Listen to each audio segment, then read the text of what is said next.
Hello, everybody. Welcome back to Monday Night Domains. Welcome to the video portion again. Sorry we had to do audio only last week. We were dealing with some things on Julie's end.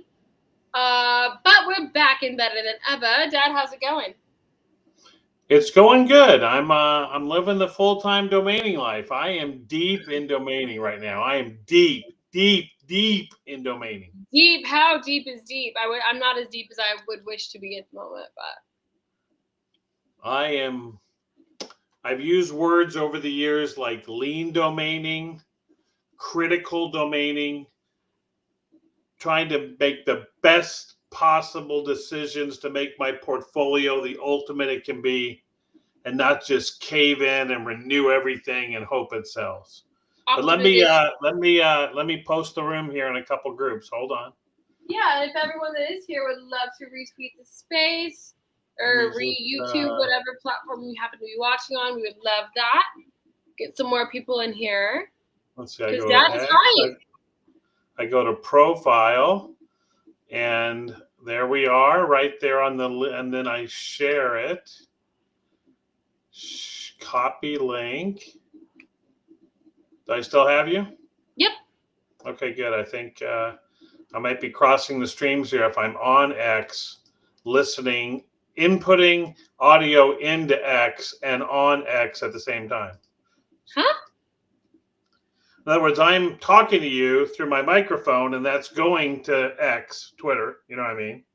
Okay. And then I'm also have a window open with Twitter coming out to me. Interesting.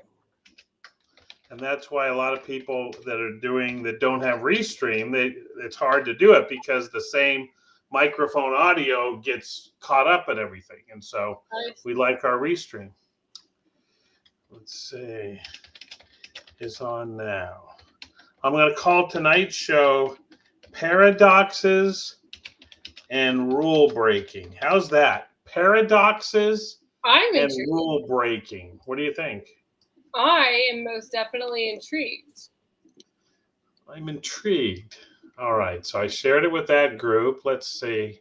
Julie, you got any groups you can share with? Let's see. I'm just in that domainer group. I'm not in any cool hip. No, I'm in like young hustlers, entrepreneurs, side hustlers, you know.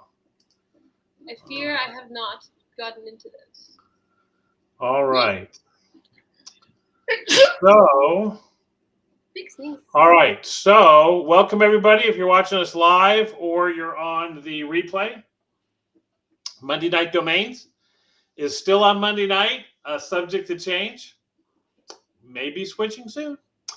But we haven't really got the audience we thought we might get, and we don't know if Monday night is part of the issue. So, if you're watching the replay because Monday nights are too busy for you, let us know. Send us a message. Yep. So I was thinking as I was looking for domains today. By the way, Julie, did you buy any names this week for your 100 to 1 million? Well, I almost did. Really? I don't know where there was a miscommunication among our emails. I may have bought a name and then given you first right of refusal on it. Oh. Yeah. I see. So I'll push it to your account. It's already listed. That's because that's how fast. Oh, well, hey, here, this is a good thing. It may be already listed. So what happened was Julie and I are doing a contest. She's starting with $100. She's trying to grow it to $1 million. And then last week I started about getting into the contest, and we decided that one of the handicaps may be for me is that I have to give Julie first right of refusal on the names I buy, and she can put them into her portfolio if she wasn't, and if she doesn't, then I can put them in my portfolio. So that would be my handicap. Or I said, why don't we have it where I have to outperform you by 10?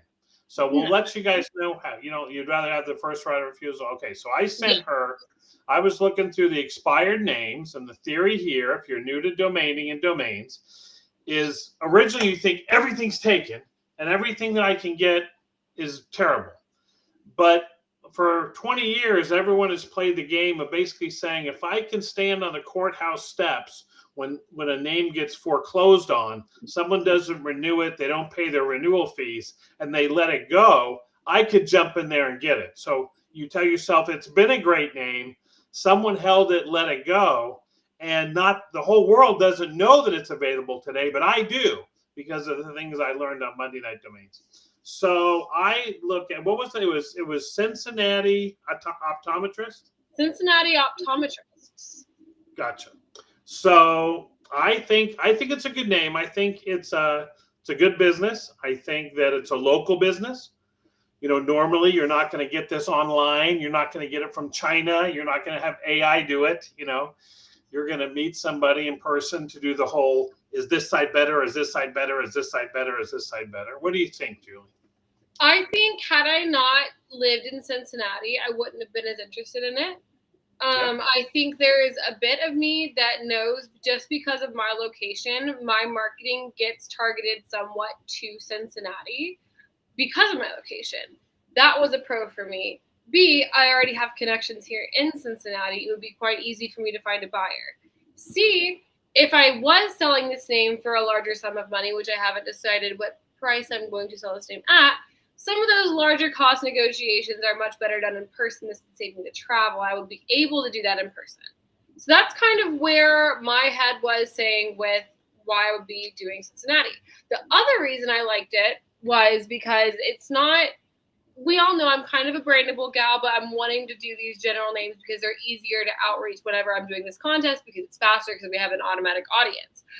However, doctor's office, dentist, all that stuff, these are all buildings where you do have a collective of the specialists, and they don't always have a name. Like sometimes literally the doctor's office is called the name of the doctors. So it's not something where you need a brandable. It's just, oh yeah, I'm going to the eye doctor. No one really says I'm going to, I mean, I say even I'm going to Target Optical. I'm going to the eye doctor. So that's something that was interesting to me with it. It's not something where I have to fight someone to not brand. Because they, like you say, they may be under their own name, or they may be like South Ohio Optical Centers or something. Yeah, or like but then you get this really long name, Ohio Eye Associates. And then the other thing that I think, now that I've learned a little about Cincinnati, coming up to visit you, is look at that. I am on those steps 24/7, looking for those, looking for the things that get thrown back. Is that Cincinnati, more than a lot of cities, I think has an identity with the name, even though there's different parts of Cincinnati, that I think it's still Cincinnati. We are Cincinnati proud. Cincinnati Bengals, Cincinnati. I have never seen more people cheer for college teams that don't matter. Like I have people cheer for UC and Xavier.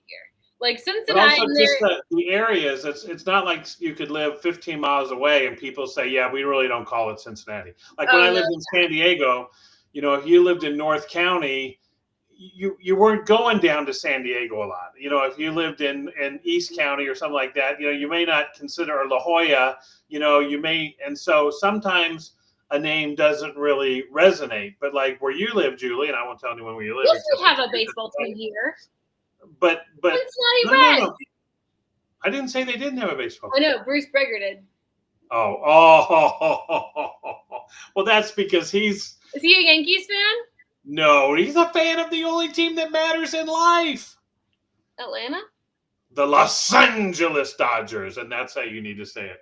The Los Angeles Dodgers. I thought they're playing the Yankees this week, so I assumed that was the trash talk. I'm sorry, I'm not caught up on MLB. Oh, culture. Really, Dodger? Now you're taking me back. I worked at Dodger Stadium during the 1978 World Series. Get out! Whoa, okay. This type of slander will not be allowed on our show. Hold on a cotton picking minute. This, we do not.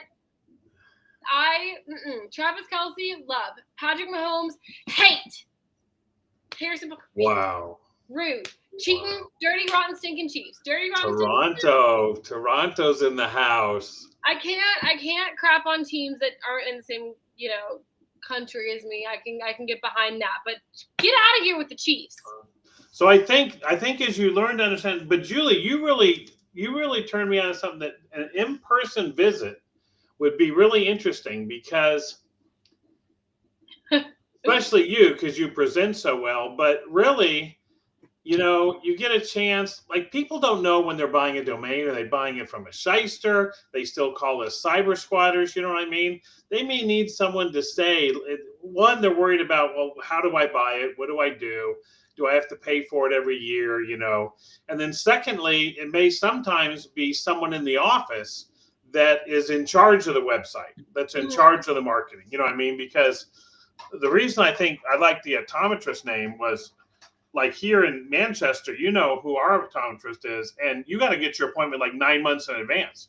Oh yeah, no, they fill up. Even So, the Target Optical fills up. Okay. So they're busy, and so they delegate a lot, and they have a lot of staff. So you may end up meeting with someone there, and you're not hard selling it. You're just saying, here's how you could use it to grow your business. When people Google and search, they may know your name already, but they may not, and they may see Cincinnati optometrist and just feel like, oh, that must be the just like if you saw Cincinnati Ford or Cincinnati Chrysler, you know what I mean, or Cincinnati something. It's like, oh, they must be the dominant one in town. You know what I mean? Yeah, and that's really that little bit of credibility, that little bit of oomph, is a way to catch a customer that doesn't know your name yet.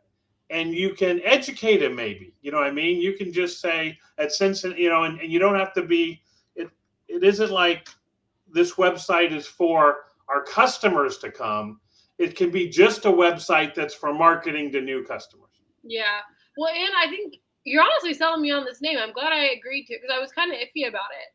But I do think that Cincinnati, like, for a big city, we're kind of a small town vibe. Like, we have all of our little things. Everyone knows, like, you go to Jeff Weiler Honda, right? We had those like small named businesses that, I'm smiling because Arf's in the house with WKRP. Oh my gosh, that was a show.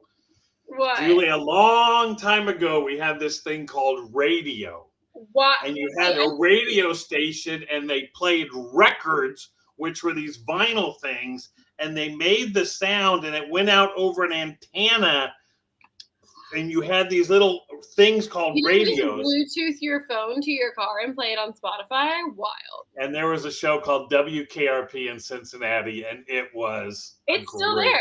It's still there? Yeah, I've listened to it a few times, because I don't know if you guys know this about me. I kind of don't like storms that much. And so every time there's bad weather.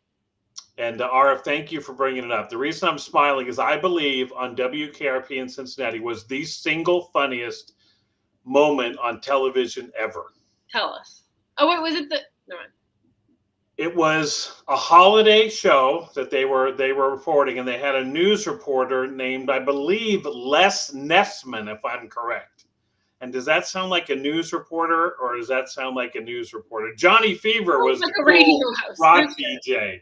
Les Nessman was covering the WKRP Thanksgiving special. And they had a special. It is so funny. I don't know if anyone else laughing. This is old. You got to be old to know this. Thanksgiving special. And they had a helicopter up in the air. And they threw these birds out of the helicopter thinking they could fly. And the news reporter's like, they're falling to the ground. Who knew that turkeys couldn't fly? Was this staged? I know, it was part of the show. It was a TV show. But the plot of the show was that they were doing this Thanksgiving special where they had the helicopter drop of these turkeys, but the reporter was reporting on it almost like the Hindenburg. You know what I mean? Like, oh my gosh, they're falling to the ground. Who's gonna win the football game? Yeah. Anyway, all right. I thought you were gonna say they got by the choppers. No. So back to domains, local domains. Now, the thought that businesses should want their local domain hasn't been as successful as most domainers want it to be. And because there's so many combinations. Here's the bad news of the name you just bought. People will be like, well, I want Cincinnati Optometry, and I want Cincinnati Optometrist with an S, and I want Cincinnati. But I think Cincinnati Optometrist, singular, is the best one. Used to be that you could have an online business being a directory of all the optometrists in Cincinnati, and you would want the S. But Google just killed that business because they said, we're going to list all the optometrists on Google when you search Cincinnati Optometrist. You know what I mean? And we're either going to list the ones that pay us, or we're going to list the ones that have given their Google My Business. And so, but I think what's happened is the singular has really become, because that's something you can sell to one customer. So good luck, Julie. Thank you. Maybe I'll go. I do need to go to the eye doctor, actually. So maybe I'll find a new eye doctor. There we go. A little, hey, who does your internet marketing, you know? A little. I actually did like my optometrist that I just went to not too long ago. But I need to get, my contact prescription is not right, so I got to go. You got to go. So I could go, yeah, I'll buy $350 worth of contacts. Who does your website? Beauty Market, Freename? Yeah, if there's one thing I know, it's Cincinnati and how to have bad eyes. Wow. Those are two things, actually. I thought I said two. Sorry, I was. So let's see. So paradoxes and rule breaking. I was thinking about it this week. I said, what am I going to talk about tonight? I want to talk about rule breaking. Okay. Every rule is true in domaining until it's not. Every rule is made to be broken. One of them is you can get statistics now, and the whole domain industry runs off these statistics from a company called .db or other companies that tell you how many extensions a certain word is registered in. So you look up and you see that Web3 is taken in 540 extensions, and Metaverse is taken in 611 extensions, and crypto is taken in 712 extensions. And that's obviously an indicator it's a very popular word. Mm-hmm. Except, in my opinion, when it comes to brandable domain names. Agreed. Because if you buy, like, you could search for brandable domain names. And one of the things I do is I look for the pattern called CV, CV, CV, meaning consonant, vowel, consonant, vowel, consonant, vowel. So like Mohobo or Mahaba or something like that. You know what I mean? Where it just, even though it's 3 syllables, there's kind of a rhythm to it. So say I found one and it was Mahabu, Mahabo. Someone's like, oh, yeah, it's our company, Mahabo. You got to go to Mahabo. You know what I mean? In that case, you have 2 choices. If you see that it's taken in like 30 extensions, and there's like 10 different companies called Mahabo in all kinds of different places, you may say this is a potential outbound name, or that one of the people that have it in another extension may come for the .com. But you also have the situation where someone else could build value in the .net or the .org or the .ai or the .io in such a way that you either have to wait for them to upgrade to the .com. So someone else may say, no, I want a word that isn't taken in any other extensions, so that once we buy it, we'll be the only one. When you Google that, we'll be the only one that has it. Interesting. And so I've kind of looked at brandables a little differently. And then the second thing was, and this all comes from a tweet this week on X where someone sold a 6-letter name for, I think, 30 grand. We'd all like to sell a 6-letter name for 30 grand. Yeah. But I decided the way that I should do that is I have to really act like a part-time domainer. I have to buy about 50 of them. And then I have to only evaluate how well I'm doing every 6 months. Then I'm doing great. Every 6 months, if I say that I sold one for 8,000, I would be happy. If every week I say, how come my brandables haven't sold, I'm going to be unhappy. Well, and you buy new ones every day, too. And so I almost feel, and I've been thinking about this lately, even though it's counterintuitive from a cash flow management point of view. I ask you what you think about this, Julie. Been thinking if I find a name I really like that doesn't mean anything, it doesn't have any natural customers, but I think maybe it could be a good one down the road, I might list it at Adam as a brandable. I'm thinking about buying it for 5 years. Instead of paying $7 for 1 year, paying $50 for 5 years, and telling myself that the upside of it selling for 5 to 8,000 is worth it for me to pay $50 and know that I am locked in for 5 years to see if that name sells in 5 years. I don't have to decide every year whether to renew it. You know what I mean? Yeah. And I think that depends. I think that could be a really good idea, and I think it could be a really bad idea depending on how you do your budgeting. So, if whenever you budget, you say, okay, I'm going to spend this many dollars on domains, this month, then that's a great idea, because then you have bought less, because you've spent more money to buy it for 5 years. So then you don't get as kind of like willy-nilly with your spending, and then you are locked in for 5 years, and then you don't have, you're not dealing with the whole, do I renew this every year? Then you end up renewing, because if you don't do that, then you end up doing, do I renew this again every year with 30 names instead of 1? And so that's going to be a higher renewal cost. Does that make any sense? Well, what I was thinking was it's just so hard to tell if a brandable name is about to sell. Like I could have Cincinnati Optometrist and I could list it for $3,000. And then if I didn't sell it in 2 years, I could try to list it for $499. And then I could try to outbound it with a minimum offer of $250. Yeah. A brandable, up until the day before you sell it, it may have absolutely no value. And then someone may decide that it's a great name for their company, and companies like Brand Bucket, which you mentioned in the chat, yes, they're still active, and Adam, they try to take a company who's like, we heard we want to get a short name, we're looking for a 5 to 6 letter name that emotes this emotion, quality, desire, friendliness, you know what I mean? And then they'll take their names and they'll attribute certain things to how they sound. And they'll try to narrow the list down for that buyer to a small group of ones that have those type, either because of a word that's in it or because of a thought, an emotion.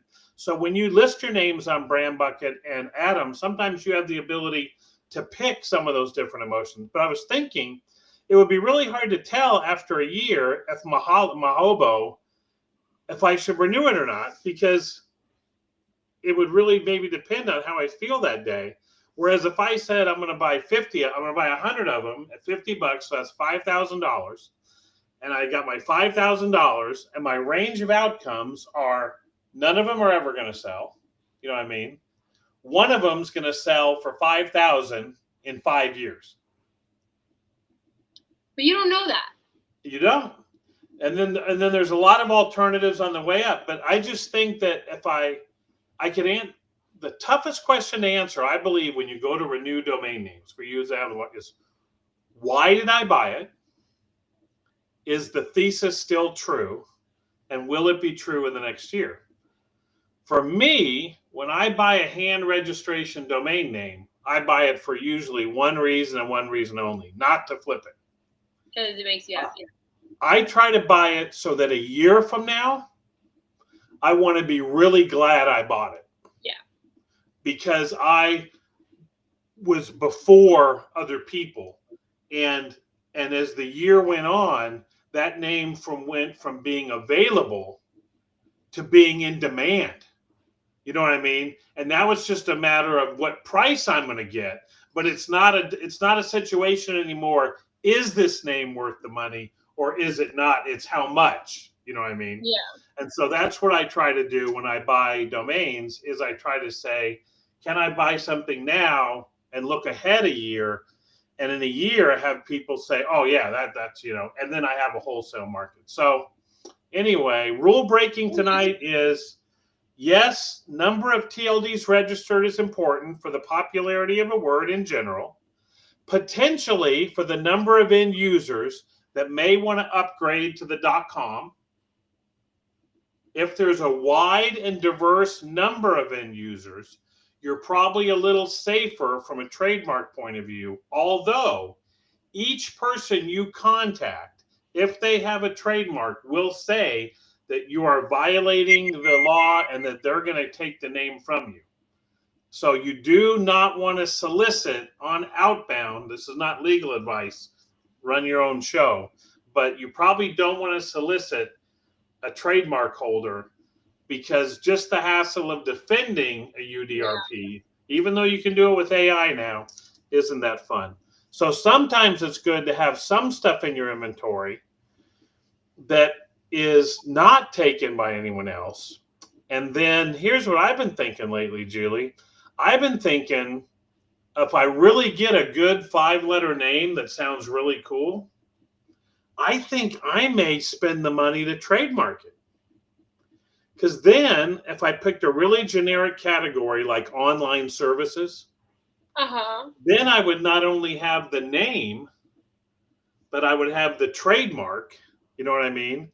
And I could just put up a blog or something, and I would at least have something more substantial. Does that make sense? It does, but I almost wonder if the drawback of that would be people that are buying brandable domains, they might be buying their name before they decided officially on the brand of their company. So if if they see it's trademarked, they're going to be like, nope, out, new name, new idea, new play, you know? And so you would have to do really, really well at making sure it's visible that the name is for sale with the trademark. And then you have to hope they want to jump through the hoops to get the trademark transferred. And I don't know. It's almost like it's a paradox, Julie. It's almost like on one hand it's this, and on the other hand it's this. It's almost like I'm always the devil's advocate or the negative Nancy in these situations. So I gotta watch it because I just start being a positive Polly about it. Well, that's an interesting thing, because I think that most people are conditioned to be negative Nancys, and we feel that in domain names. Everyone, when you share a name with someone, the first thing they think of is the deficiency in the name. You know what I mean? Yeah. But most of the time, the one that doesn't have any deficiencies would be like gold.com, and it goes for $8 million. Yeah. So it's kind of like, you know, if you're really after perfection in a domain name, I hope you have a lot of money. But most of the time, you're dealing with, how can I get something pretty good for my budget? But whenever you hear a name, you always compare it to the ultimate. And if there's any little thing wrong, like Cincinnati Optometrist, it's hard to spell. It's hard to spell. People just want to naysay it, but it's like, okay, so you have nothing. Well, I didn't say that, you know what I mean? And so on. Yeah. All righty. Well, that was good. I think we're going to hop here soon. All right, thanks for coming in, Bruce. Crypto Reporter, if you want to hop to our space and tell us which ones you're thinking of renewing or not, we can talk about it if you're interested. All that stuff. Yeah, and I'll share with you. I found a new list this week. We'll talk about it on the Twitter space. I found a new list of words this week, and so I ran it through .ai to see if there was any one word, just how many words are taken, so that what's left has got to be terrible. And I came up with some what I call power words, brandable words that are either 1 or 2 words, and we'll go through them. So awesome. All right, we will see you guys all on Spaces at Joe Domains. And if we don't see you there, A, you should reconsider that. B, have a great week.